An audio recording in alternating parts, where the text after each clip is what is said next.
Bienvenido al curso Conocer el Concilio Vaticano II, un curso que Catholic.net ha preparado para ti con motivo del Año de la Fe que el Papa Benedicto XVI ha convocado para que la Iglesia celebre del 11 de octubre de 2012 al 24 de noviembre de 2013. Te saluda tu amigo Mauricio Pérez, locutor del programa de radio Semillas para la Vida, que puedes escuchar en semillasparalavida.org.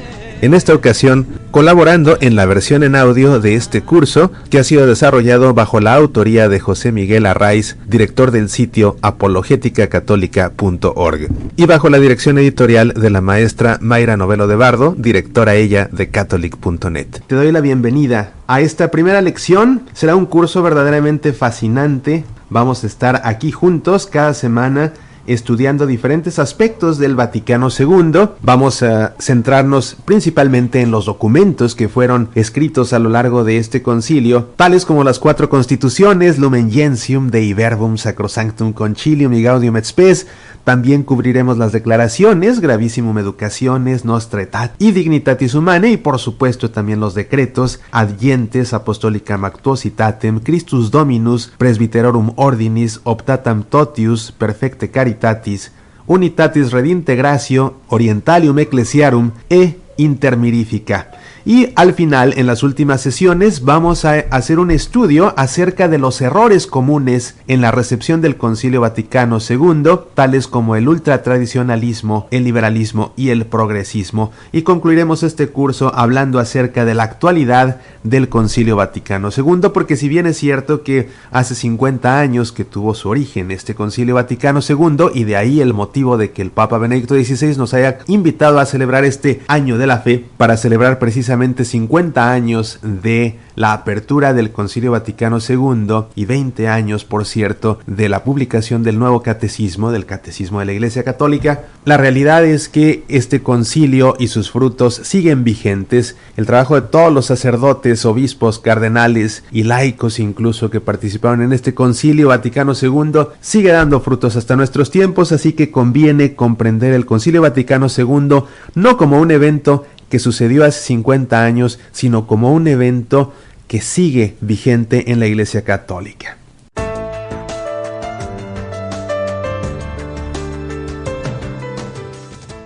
Así, en esta primera lección te ofrecemos una introducción al Concilio Vaticano II.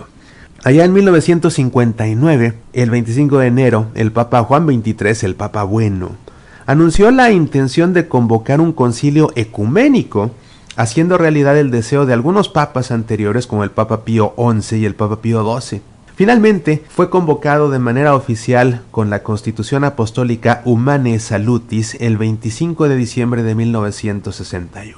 Este Concilio Vaticano II tenía como propósito principal acrecentar de día en día entre los fieles la vida cristiana, adaptar mejor a las necesidades de nuestro tiempo las instituciones que están sujetas a cambio, promover todo aquello que pueda contribuir a la unión de cuantos creen en Jesucristo y fortalecer lo que sirve para invitar a todos los hombres al seno de la Iglesia. Esto es lo que nos describe la Constitución sobre la Sagrada Liturgia Sacrosanctum Concilium al respecto del propósito de este Sacrosanto Concilio precisamente. Así pues, en esta descripción que nos hace la Constitución Sacrosanctum Concilium, identificamos 4 objetivos fundamentales de este concilio. Número 1, el incremento de la vida cristiana. Número 2, la reforma de las instituciones mudables de la Iglesia. Número 3, la reunificación de los cristianos, es decir, el ecumenismo. Y número 4, la puesta al día de la Iglesia, lo que se conoce en italiano como el aggiornamento de la Iglesia. Esto con la finalidad de que nadie padeciera un desgarrón por pertenecer a la Iglesia y al mismo tiempo pertenecer al mundo moderno, al mundo contemporáneo, de tal suerte que la armonía de ser cristiano solamente sufra la tensión que esté escrita en el Evangelio: estar en el mundo y no ser del mundo. El Papa Pablo VI lo expresaba diciendo: el concilio ha tenido vivo interés por el estudio del mundo contemporáneo. Tal vez nunca como en esta ocasión ha sentido la Iglesia la necesidad de acercarse, de comprender, de penetrar, de servir, de evangelizar a la sociedad que la rodea, de acogerla, casi de acompañarla en su rápido y continuo cambio. Pero este ayornamiento de la Iglesia no debe interpretarse como una ruptura con la doctrina de la Iglesia, sino más bien como una continuidad con la misma, tal como lo expresaba el Papa Juan XXIII en su discurso de apertura. El concilio quiere transmitir la doctrina pura e íntegra, sin atenuaciones, que durante 20 siglos, a pesar de las dificultades y luchas, se ha convertido en patrimonio común. Nuestro deber no es solo custodiar este tesoro precioso, como si únicamente nos ocupásemos de la antigüedad, sino también dedicarnos con voluntad diligente, sin temores, a la labor que exige nuestro tiempo, prosiguiendo el camino que la Iglesia recorre desde hace 20 siglos. Una cosa es el depósito mismo de la fe, es decir, las verdades que contiene nuestra venerada doctrina, y otra, la manera como se expresa. Y de ello ha de tenerse gran cuenta, con paciencia si fuera necesario, ateniéndose a las normas y exigencias de un magisterio de carácter prevalentemente pastoral.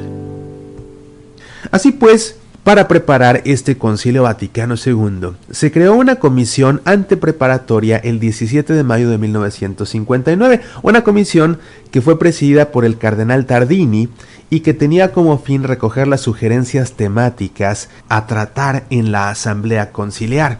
Las conclusiones de estos trabajos antepreparatorios pasaron después a una comisión central preparatoria constituida el 5 de junio de 1960 y que fue presidida directamente por el Papa Juan XXIII y en su ausencia por el cardenal Tisserand. Este Concilio Vaticano II, siendo un concilio ecuménico, contó con la representación mayor en la historia de todos los concilios ecuménicos, pues en esta ocasión asistieron alrededor de 2.540 padres conciliares, con una media de asistencia de unos 2.000 padres conciliares que procedían de todas las partes del mundo y de una gran diversidad de lenguas y de razas, por supuesto. De esta manera, el Concilio Vaticano II fue el más grande en cuanto a cantidad, comparado por ejemplo con el Concilio de Calcedonia, en el que participaron solamente 200 padres conciliares. Incluso en el de Trento participaron un poco más de 250 y en el Concilio Vaticano I 750. Pero no solamente fue grande por la cantidad de padres conciliares que participaron, sino también por su catolicidad, pues es la primera vez que participan obispos de un modo sustancial, no solamente europeos, sino de todo el mundo, Latinoamérica, África, Asia. Este Concilio Vaticano II duró mucho tiempo. Se inició en 1963 y concluyó hasta 1965. Sin embargo, no pienses que se trató de una sesión de trabajo que duró 3 años continuos, no. En realidad, el Concilio Vaticano II se dividió en 4 sesiones de trabajo a lo largo de estos años.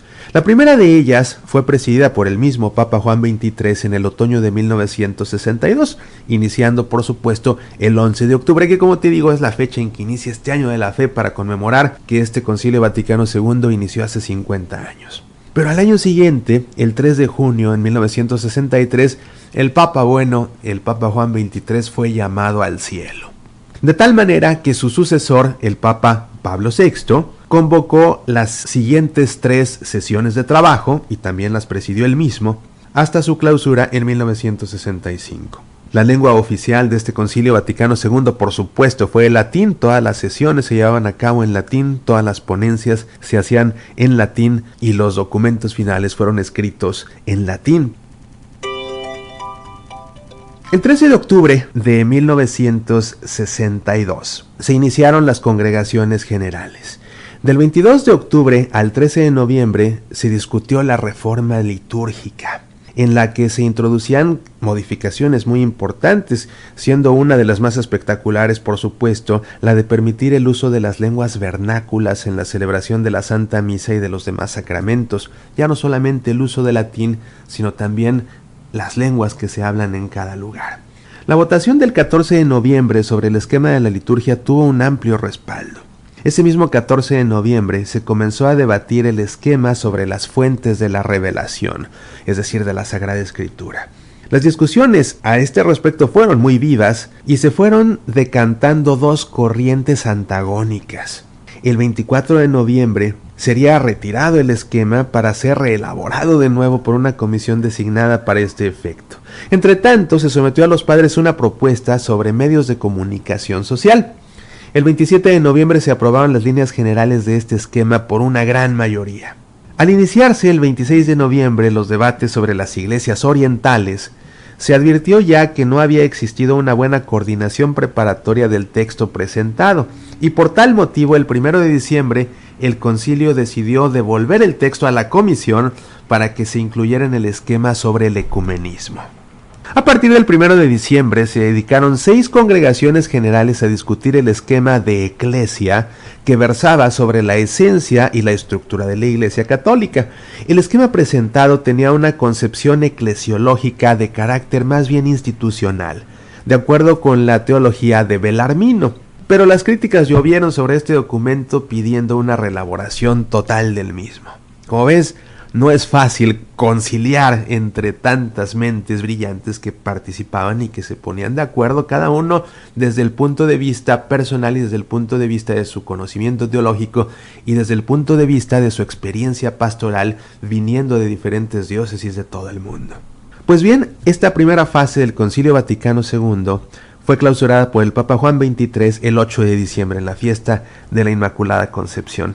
A estas alturas del concilio, ninguno de los 5 temas debatidos estaban preparados para su publicación todavía, lo que imponía al concilio continuar por más tiempo, pero el Papa que lo había convocado, como te comenté anteriormente, no pudo llegar a ver su reanudación, dado que falleció el 3 de junio de 1963. Unas 3 semanas después, el 21 de junio, el cardenal Giovanni Battista Montini fue elegido en el cónclave como el nuevo sucesor de San Pedro, como el nuevo vicario de Cristo, y tomó el nombre de Pablo VI. El Papa Pablo VI, como recordarás, ejerció su pontificado de 1963 a 1978, cuando fue sucedido por el Papa Juan Pablo I. Pues bien, ya con el Papa Pablo VI al frente, la segunda etapa conciliar comenzó el 29 de septiembre de 1963. Y en su discurso de apertura, el Papa Pablo VI resumió en 4 puntos el propósito del concilio. 1. La exposición de la teología de la Iglesia. 2. Su renovación interior. 3. La promoción de la unidad de los cristianos. Y 4. El diálogo con el mundo contemporáneo. En esta segunda fase del Concilio Vaticano II, los trabajos de los padres conciliares se centraron en el documento sobre la Iglesia. Todo el mes de octubre se dedicaron a discutir el nuevo esquema de Eclesia presentado por el cardenal Ottaviani. Los puntos más debatidos de este esquema fueron la colegialidad episcopal y la institución del diaconado permanente. Y también con menor intensidad se debatió la corresponsabilidad de los seglares, así como la vocación a la santidad de todos los bautizados. Con el fin de dar una salida a los debates, el moderador de esta sesión, el cardenal Sunens, con el aval del Papa, propuso a la Asamblea Conciliar una votación orientativa sobre las 5 cuestiones doctrinales más controvertidas. Y el voto favorable de la mayoría de los participantes a las tesis propuestas hizo que se superara la crisis planteada y que se reenviara de nuevo a la comisión el esquema con las enmiendas y las nuevas orientaciones. Una vez que se solucionó la crisis del esquema de Eclesia, el concilio se dedicó a debatir el esquema sobre el ministerio pastoral de los obispos, que tenía una incidencia muy especial en temas como las conferencias episcopales y la reforma de la curia romana.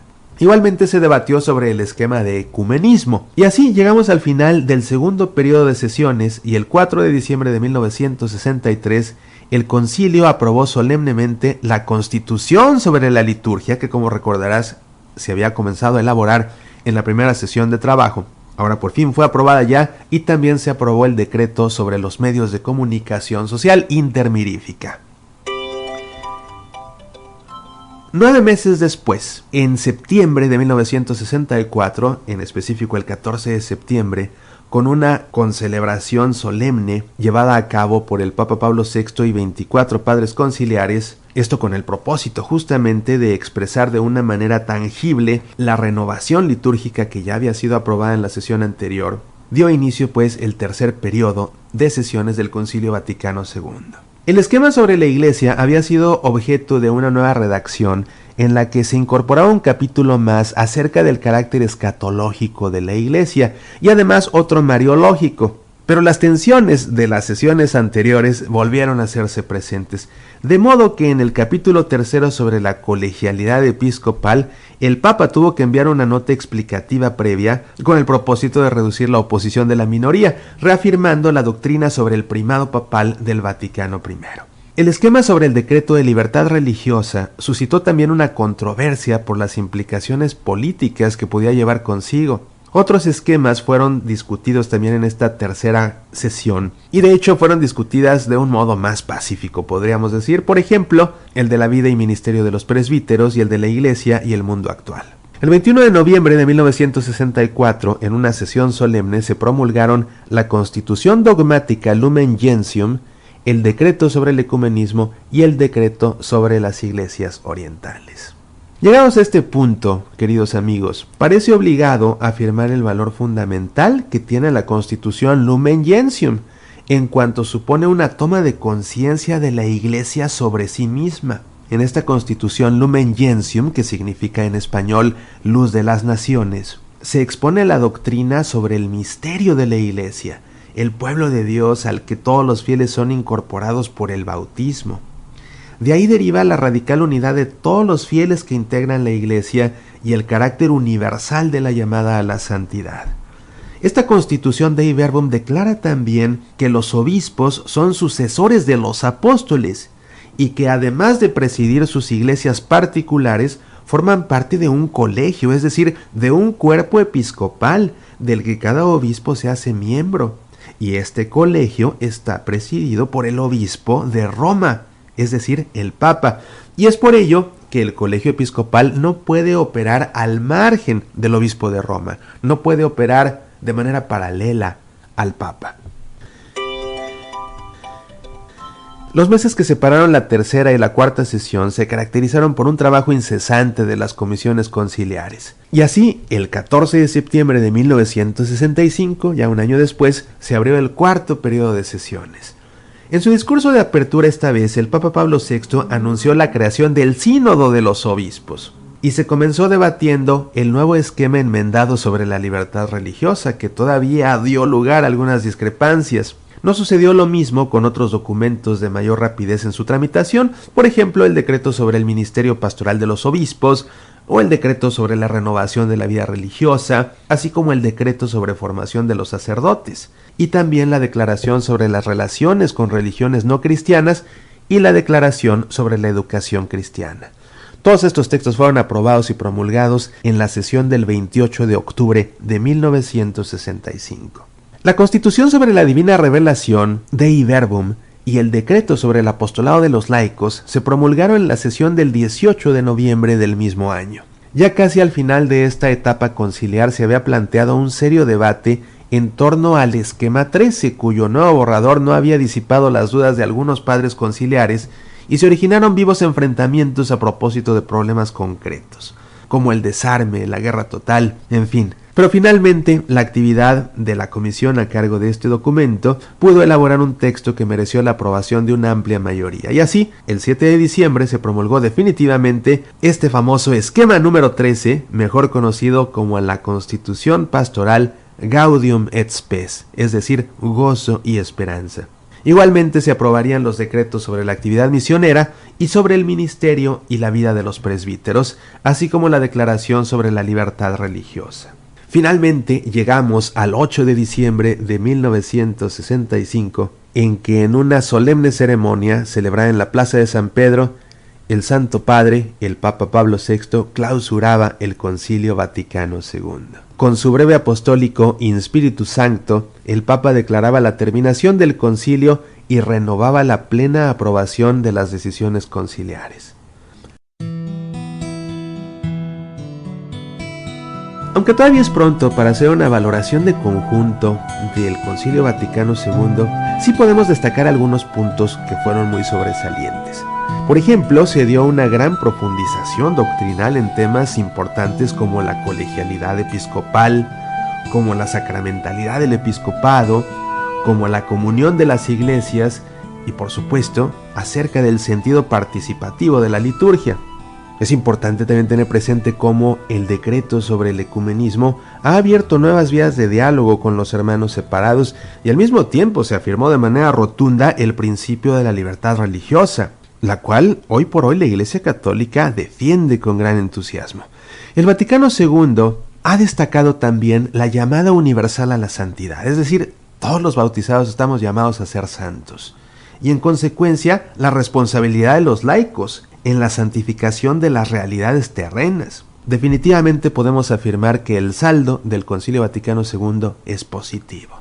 Y bueno, en lo que se refiere a la aplicación de lo que se legisló en el Vaticano II, conviene señalar la intensa actividad llevada a cabo por el Papa Pablo VI y por el Papa Juan Pablo II. Actividades que podemos constatar con ejemplos concretos. Por ejemplo, la promulgación del nuevo misal romano en 1969, el misal que es conocido precisamente como el misal de Pablo VI, la promulgación de la liturgia de las horas en 1971, un nuevo código de derecho canónico en 1983, bajo el pontificado de Juan Pablo II, un código de cánones para las iglesias orientales en 1990 y por supuesto el nuevo catecismo, el Catecismo de la Iglesia Católica, que fue publicado hace 20 años, el segundo motivo por el cual estamos celebrando este año de la fe y que sin lugar a dudas es uno de los frutos más importantes de este Concilio Vaticano II. Eso es todo por hoy. Te espero en la próxima sesión para seguir juntos conociendo el Vaticano II 50 años después de su inicio en este año de la fe. Hasta la próxima.